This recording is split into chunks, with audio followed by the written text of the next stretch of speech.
Hi everyone, Gianni Di Poce here with you for TheoTrade, and today is Tuesday, October 14th, 2025. We're seeing a bit of a rebound play out today in the stock market. We finished last week on the lows with quite a bit of volatility. There were a re-escalation in the trade wars, so to speak, but by Sunday it seems like those threats were walked back. Had a little bit of chatter this morning, but then Fed Chair Powell came out earlier today and basically said, listen, the rate cuts are coming. The labor market's weakening. The economy is doing better than expected. And this sent stocks up to the highs of the day. Now, are we out of the woods yet? Well, I will say this. Yesterday, after the rebound, I shared with members that it was about an 80% probability that the low was complete. Now, I wouldn't be completely opposed for us to retest the lows of Friday. But what I'm looking for now is a rotation back into the right sectors of the market. Now, what do I mean by that? Well, last week we did have utilities as the best performing sector in the overall market, and that's a bit of a concern. You're seeing utilities do well today. They are outperforming the major benchmarks. You take a look at the S&P, up only 0.25%. The NASDAQ is still down on the day, and the Dow is up around 0.8%. So we're not really seeing leadership come from the right areas. Now, yesterday we did see a really strong day from semiconductors. Semiconductors looked really good, as well as technology. But that so far today has fizzled out. But the big story of the day is financials, which are actually outperforming utilities. So I would actually say this is a good sign because financials have kind of fallen asleep over the last couple of months. The rotation into that space is pretty important. You look at some of the big bank names like JP Morgan initially had a pretty negative reaction to their earnings this morning. Strong rebound after the lows of the day. Wells Fargo looks like the winner of the bank's earnings reports today. And I was actually talking about this live during my session with Blake Young today, saying that, I could see Wells Fargo rallying up into the 110 area. This looks like a stock that is on the verge of breaking out. You could argue that the breakout has already started today with this gap up and this surge in volume. This is looking really solid.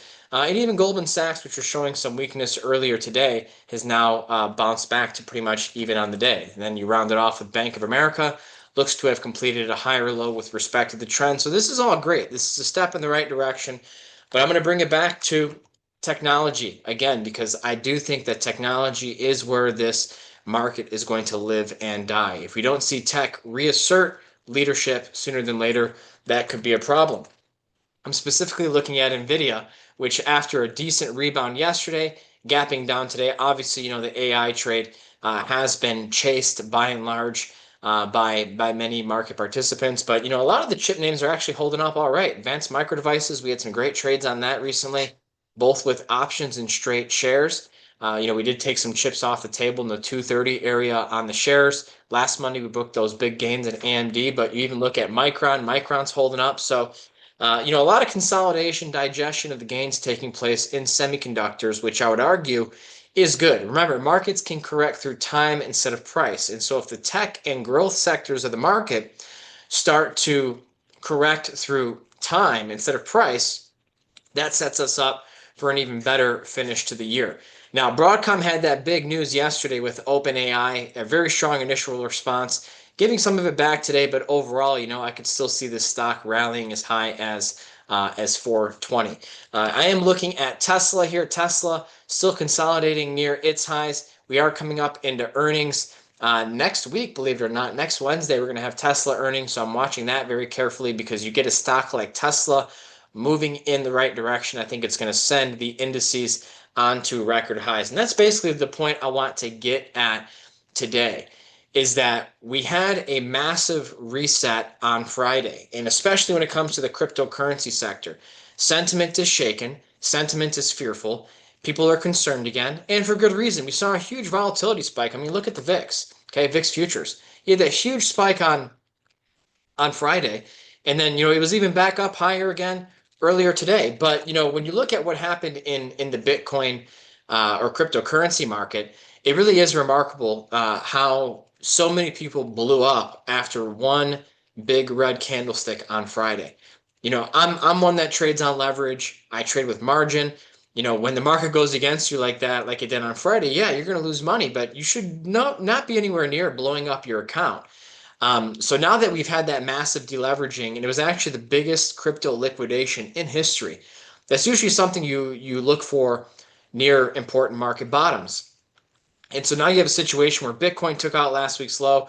Ethereum futures actually did not. Ethereum futures actually did not take out last week's low, which I think is a really positive sign for the trajectory of crypto, over the next few months here. So I'm watching this very closely because I think we may have washed out all of the weak hands, washed out all of the over leveraged traders in this space. And this basically hits the reset button and allows us to try and attempt to make new all-time highs again.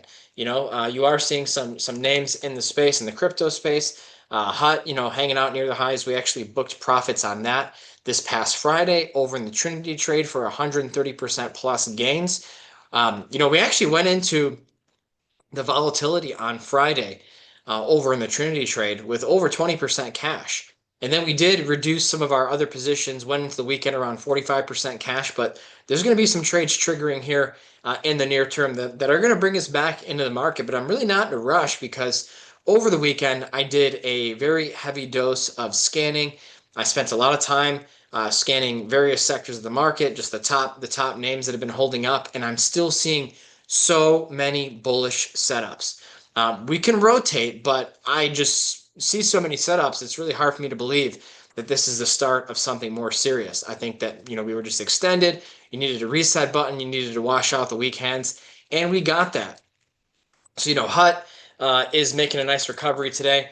Have this nice position here in BitGear Technologies over in the Trinity trade as well. This one is doing what it's supposed to, and I'm also not totally against quantum having another leg higher here soon as well. There's so much bubble calling and top calling and quantum. I get that a lot of these companies don't have earnings. I get that a lot of them have headquarters that look like, rundown laundromats. I get that the product is not even necessarily there. But this is why I preach that in markets, perception matters more than reality.